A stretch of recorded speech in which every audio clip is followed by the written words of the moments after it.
Hi, folks. Morning to each one of you, and also always a pleasure connecting with you and speaking to you professionally on various topics, particularly on life and careers. And if those are the things that interest you, I think I'd urge you to stay subscribed to this channel. Very quickly, let me jump into the topic for today.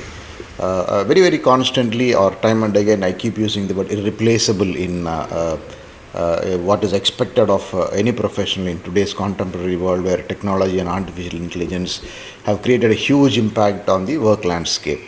The only way we can survive in the future, or only way any professional can survive, is being irreplaceable at the workplace, irrespective of which functional area he is in, irrespective of what level of the hierarchy he is in, and which probably industry he is in.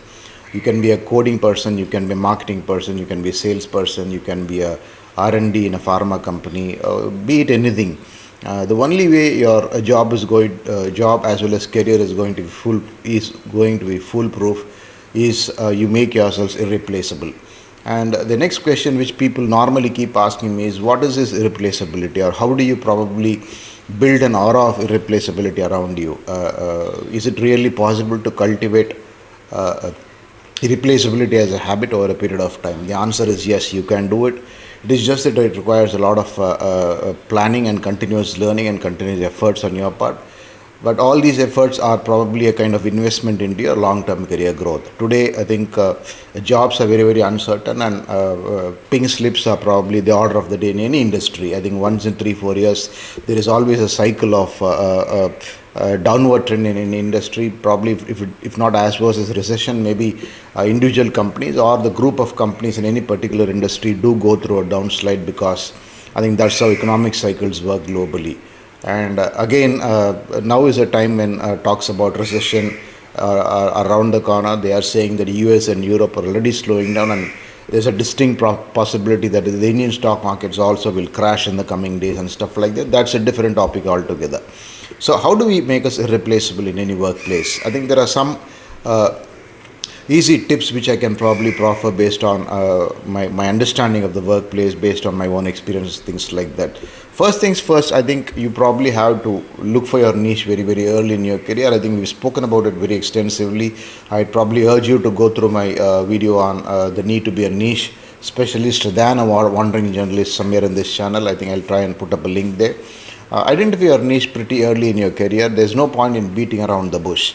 And when I say early in the career, I'm not saying once you get a job from the campus recruitment program, you need to get your niche in place. No, not really. Maybe take 3-4 years time, 5 years time, or even 10 years time maximum. And by the time you're probably in your late 20s, or maybe at worst early 30s, you very clearly have to identify what your niche is. What is that I'm very good at?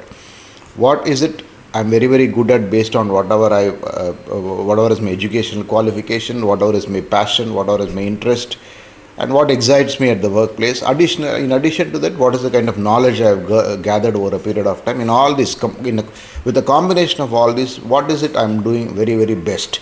Like, for example, on a population of 100, in the top 10%, where will I be, or what should I do in case I should be in the top 10% or top few percentile in any population? For example, if you're a marketing person, I'm a marketing professional who probably is the best person who understands consumer behavior, and nobody else understands consumer behavior better than me. Number one. Number two, if you're a coding specialist, I'm not a techie, but if you're a coding specialist, there's no one else who can write a code like me very fast without any need to troubleshoot when you're implementing at the client end.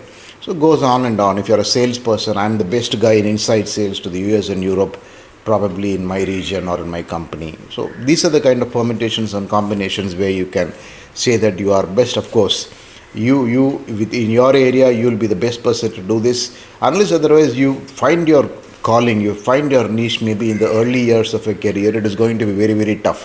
What happens is, initially we take the initial part of a career for granted, most of us, not because of it is mostly not deliberate, but probably it is maybe because of a carefree attitude, where we think that they probably things will fall in place naturally, and over time we'll settle down and things like that.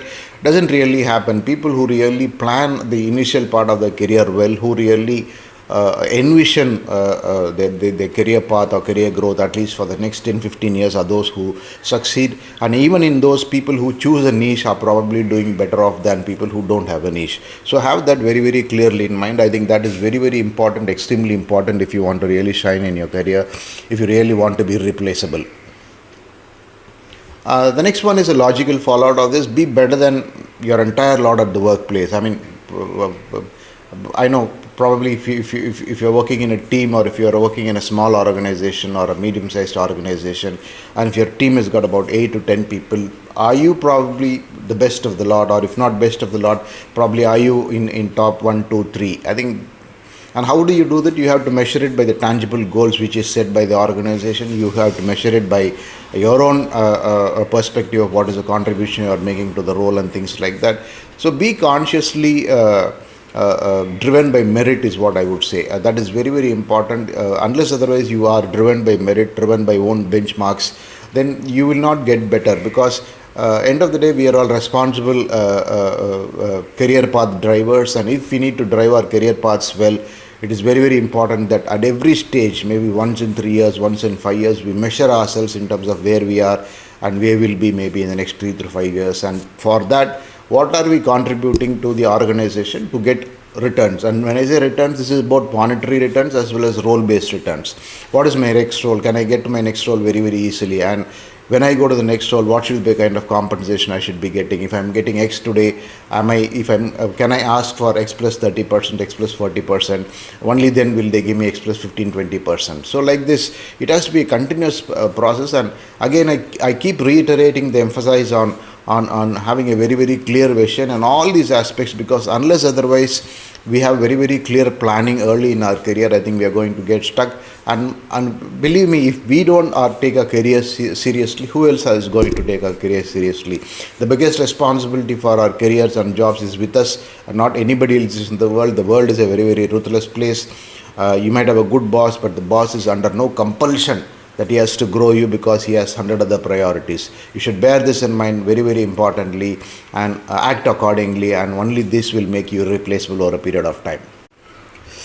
The next thing which is constantly spoken about today is to probably gather a kind of T-shaped competency, meaning you have one set of broad skills which you are probably fairly good at it, but in that one set of broad skills there is 1 or 2 areas where you have extremely deep knowledge, so much deep knowledge that probably there is no one better than you. Again, it is relative, it is again as to how you perceive yourselves, but you also have to take constant feedback from your peers and probably even your bosses or well-wishers as to how they would rate you as a professional in that particular area, how they would rate you as an expert in that chosen area where you are professing or claiming to have deep knowledge. So that is a very, very important aspect. Again, this again is a logical fallout of your niche. Unless otherwise you have a choice of niche, you decide on a particular niche which you will specialize on, then it is very, very difficult for you to work on a T-shaped competency. But again, people who really thrive well in today's job market, who really probably get noticed, are those people who really have nurtured this T-shaped competency mindset, and on the vertical part they've got immense amount of knowledge, deep amount of knowledge, and they keep working on improving that their depth of knowledge in that particular area. See, none of us are experts on day one. They classically say that it takes about 10,000 hours to become an expert in any area. So it takes years and years of very, very deliberate, planned hard work or smart work or whatever you have to call it to reach a stage where you will have the deep domain expertise or knowledge in any particular area. And one of the ways you can really be replaceable is by nurturing the T-shaped competency mindset in your functional area, which is very, very important, I would think. Again, I emphasized earlier the need to constantly keep working on tangible and measurable goals from the point of view of your organization and point of view of yourselves, because today organizations are extremely revenue driven. There are tangible goals. It is not like erstwhile days where we just go on a 9 to 5 job, just float around and come home. Not really. End of the month or end of the quarter, we are going to be judged by what is the kind of contributions may we make to the bottom line and top line, and they are very, very clear set KRAs for this, and unless otherwise we are consciously thorough with the KRAs, I think it is going to be very difficult. And to that extent, I think it is very, very important that you keep asking what your KRAs here even before your manager or boss or your organization tells you, because that is the best way to nurture a meritocracy mindset. And a meritocracy mindset, when you are nurturing that meritocracy mindset, you will also be positioning you as a hardcore professional much better in comparison to your entire bunch of colleagues who are probably there just floating around. I reiterate or emphasize the fact that floating around just doesn't work in today's world. Floating around will make you a wandering generalist, and the price which we pay will be very, very heavy today for being a wandering generalist, because the age and times of a wandering generalist are dead and gone. Believe me, today is a time of niche specialist, and you have to work for maybe decades and decades, or minimum 10-15 years in any deep knowledge area to become noticed in that, to become paid as it. I think, and it has been very, very clearly established that people who are having those kind of expertise are probably 3x, 4x more worthier in the job market compared to anybody who is just a generalist. If a generalist is getting paid X lakhs per annum, I think somebody who's got deep expertise, somebody who's irreplaceable, is going to get paid easily 2.5, 3x. So that is the value of it, and to derive that value, you need to really work so hard in a very, very planned and systematic manner, so that you can really reach that stage where you are irreplaceable. Again, you have to master the art of continuous learning. You continuously keep learning in your chosen area, and today there are a wealth of courses in any chosen area, and as long as you have the urge to excel and urge to learn, and you are committed to becoming the best in your particular area, you have both formal and informal ways in which you can master anything today. Organizations also have very, very robust learning programs. You can make use of these programs, and if you are extremely good at something, organizations are happily going to train you to make you the best in that, because they derive value out of it. They are going to have someone who is the best in the world or best in the job market universe, and to that extent they are willing to make that investment in you, provided you are committed to that particular goal. So that is very, very important. Always have a mentor and mentee mindset. Be willing to mentor people in your area, and that is one way where you become a professional. Also, be willing to be a mentee in areas which you are not good at. There might be someone who is better than you, who is relatively junior to you. There will be a boss who is willing to give you a wealth of knowledge or share your wealth of knowledge with you, and that is a very, very 360-degree cycle where constantly you have to keep reinventing yourselves by being a mentor to some and mentee to some, and that is how your learning becomes better. That is a very, very important thing which you need to take care of. Again, I can't emphasize the power of career goals any lesser. Very, very important for you to have career goals. What do you want to be 2 years down the line, 3 years down the line, 5 years down the line, 10 years down the line?